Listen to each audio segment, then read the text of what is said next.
और उसके बाद धीरे से इन्होंने मेरे कमरे का ताला तोड़ करके उसमें से TV, fridge, washing machine, sofa, जितने सामान थे वो इन्होंने गायब कर दिया। मेरी राजदूत एक खड़ी थी, वो इन्होंने गायब कर दिया। राघवेंद्र सिंह उर्फ बबलू हैं, ये पुराने भूमाफिया हैं।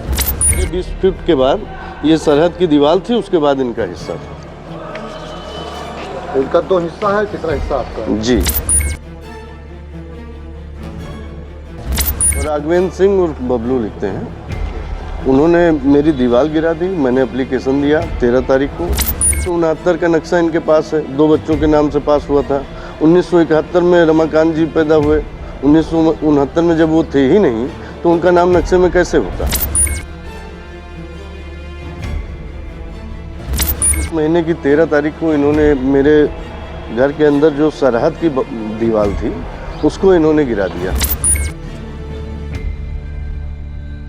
मेरा नाम अरुण कुमार शुक्ला है। मैं नैयर कॉलोनी का निवासी हूँ, जेल रोड का। और उस उक्त मकान में 3 भाइयों का हिस्सा है। एक का मैंने बैनामा लिया है, बाकी 2 भाइयों से तीनों का हिस्सा उन्होंने बैनामा फर्जी तरीके से लिया है। उसके लिए मैंने एप्लीकेशन दे रखा है। और इस महीने की 13 तारीख को इन्होंने मेरे घर के अंदर जो सरहद की दीवार थी उसको इन्होंने गिरा दिया। और उसके लिए मैंने ये प्रार्थना पत्र एसपी साहब को, सीओ साहब को, एडिशनल साहब को, सबको दिया हुआ है। कौन है वकील साहब, उनका नाम क्या है? राघवेंद्र सिंह उर्फ बबलू लिखते हैं।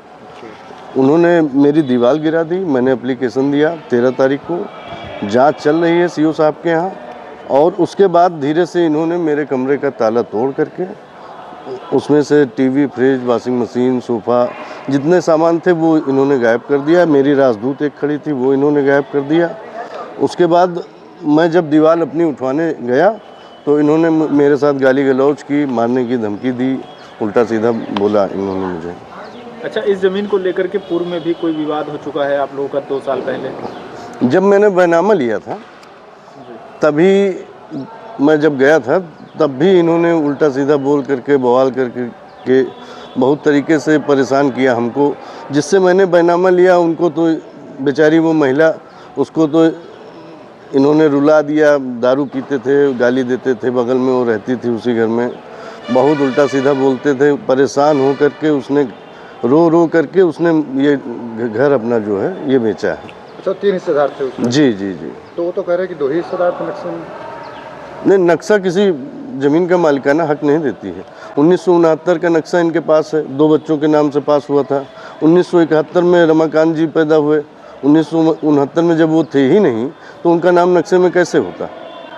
1971 में जो लड़का पैदा हुआ है उसका नाम 1969 के नक्शे में कैसे हो जाएगा। उनके द्वारा एक आरोप ये भी लगाया गया कि आपने जिनसे बैनामा लिया वो राजस्व अभिलेखों में दर्ज नहीं है और कूटरचित एक बैनामा पत्र तैयार किया गया। ये बैनामे की पूरा दस्तावेज मेरा है। ये मैंने बैनामा लिया है और ये वो घर है जिसका बैनामा मेरे द्वारा लिया गया है। और इसमें मैं आपको दिखा दूं, घर के बीचों बीच ये दीवार दिख रही है जो हमारी सरहद थी। मेरे 20 फीट के बाद ये सरहद की दीवार थी, उसके बाद इनका हिस्सा था। इनका 2 हिस्सा है, तीसरा हिस्सा आपका है। जी। इनके ऊपर मैंने 419-20 का मुकदमा करने के लिए एप्लीकेशन दे रखा है, क्योंकि इन्होंने 13 तारीख को जब मेरी दीवार इन्होंने गिराई है उसी दिन मैंने कप्तान साहब को, सीओ साहब को, एडिशनल साहब को, सबको एप्लीकेशन दे रखा है। इससे पूर्व में जो विवाद हुआ उसमें आपने क्यों नहीं एप्लीकेशन दिया था? ये हमारी इनकी बातचीत चल रही थी। हमने सोचा कि बात से अगर मामला हल हो जा रहा है तो कानून का सहारा क्यों लिया जाए।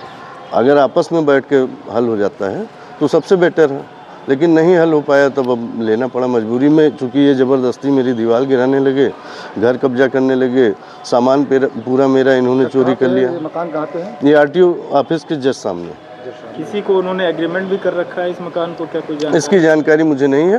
हाँ, ये बावन सिंह जी विधायक जी जो हैं उनके लड़के मोनू जी का इसका FL2 का गोदाम इसमें है। शायद इन्होंने किराए पे दिया या एग्रीमेंट किया, ये तो उनको पता होगा। अच्छा, प्रमुख आशीष मिश्रा जी पर आरोप लग रहे हैं कि वो सपोर्ट कर रहे हैं आपको? नहीं, ऐसा कुछ नहीं है, सपोर्ट नहीं कर रहे हैं। हाँ, मैं उनका साथी हूँ, तो मेरे लिए कहीं बातचीत करनी रहती है तो वो करते हैं, बाकी और कोई उनका इन्वॉल्वमेंट नहीं है इसमें। जो ये राघवेंद्र सिंह और बबलू हैं, ये पुराने भूमाफिया हैं। आज की डेट में आरटीओ ऑफिस है, वहाँ पे इन्होंने पहले सीमेंट की दुकान कर रखी थी और कब्जा कर रखा था काफ़ी ज़मीन।